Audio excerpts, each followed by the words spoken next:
Mirpur बठोरो PPMPA हीरसो जे खुलियल कचहरी में मुख्तियार समेत कंहिं बि UC सेक्रेटरी तरफ़ां शिरकत न करण जो इंकशाफ। हीरसो सूबाई वज़ीर मखदूम महबूब अलज़मा खे लिखत में शिकायत करे छॾी। हीरसो जो चवणु आहे त मखदूम महबूब अलज़मा तरफ़ां खुलियल कचहरी में शिरकत न कंदड़ रेवेन्यू ऑफिसरनि ख़िलाफ़ कार्रवाई जो हुकुम ॾिनो वियो आहे। मूं 8 फरवरी ते सुजावल में खुलियल कचहरी कई। खुलियल कचहरी में शिरकत लाइ ऑफिसरनि खे 3 फरवरी ते लिखत में दावत ॾिनी वई हुई।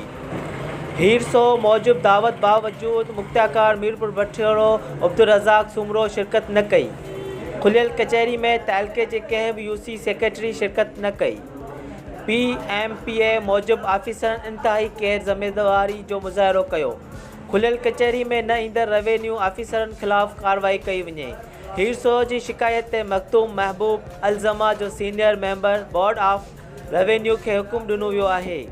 मखदूम महबूब अलज़मा जो चवणु आहे त हीरसो जी खुलियल कचहरी में शिरकत न कंदड़ रेवेन्यू ऑफिसरनि ख़िलाफ़ कार्रवाई कई वञे।